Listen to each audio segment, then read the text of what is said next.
Children and the United Nations by Ursula Nash. Introduction. World War II lasted from 1939 to 1945. It was one of the worst events in modern history. Over 55 million people died during the war. The war led to trillions of dollars in losses. It also left Europeans on the edge of starvation. The continent's economy was ruined and its industry was wrecked. The world was determined never to let a catastrophe like World War II happen again. Consequently, in 1945, the nations of the world founded the United Nations, or UN. The UN's main goal is to achieve world peace. It also seeks a global recognition of human rights. These rights, according to the UN, are universal. Everyone has them. They are also inherent. Everyone is born with them. Finally, these rights are inalienable. They cannot be taken away. The UN works for everyone's rights. However, it is most concerned with protecting children. UN programs have fed, inoculated, and educated millions of children worldwide.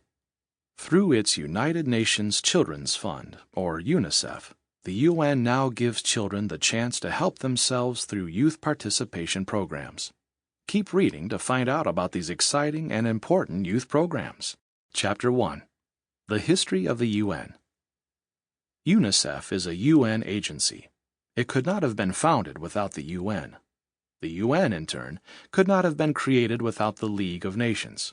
To understand UNICEF, it is important to know about the history of the UN. It is also important to learn about the League of Nations. The League of Nations was founded in 1919 following World War I. The League wanted to make World War I the war to end all wars. Like the UN, the League was dedicated to achieving world peace. For a while, the League of Nations worked effectively. It helped settle several international disputes. However, as time passed, the League proved powerless in the face of new threats to peace. During the 1930s, the three Axis powers, Japan, Italy, and Germany, ignored the League of Nations laws. They developed large militaries. They also invaded nearby countries. In 1939, Germany invaded Poland, causing France and England to declare war on Germany. World War II had begun. The war caused the League of Nations to collapse. It stopped meeting and abandoned its headquarters in Switzerland. From out of the League's ashes rose the UN.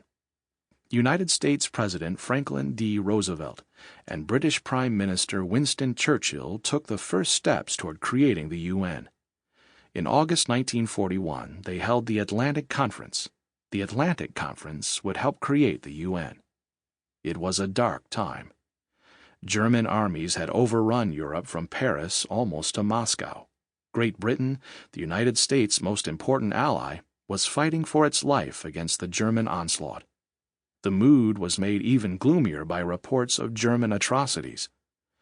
Germany's Nazi government ruled through fear, terror, and hate.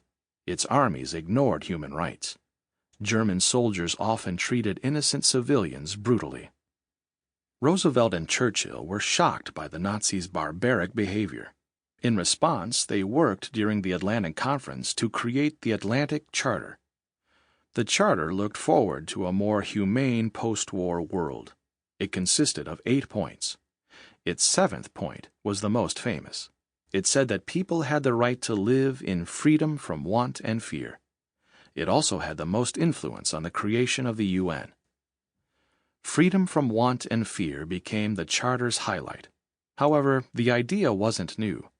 Roosevelt had used the phrase in his State of the Union address on January 6, 1941. In his speech, Roosevelt said that people everywhere in the world had the right to 4 basic freedoms: freedom of speech, freedom of religion, freedom from want, and freedom from fear. Roosevelt's speech became known as the 4 Freedoms speech. It was a rallying cry for all who stood against the Nazis' cruelty, violence, and disregard for human rights. By inserting it into the Atlantic Charter, Roosevelt set the tone for how he would try to change the world following World War II. On September 24, 1941, the governments of Belgium, Czechoslovakia, Sample complete. Ready to continue?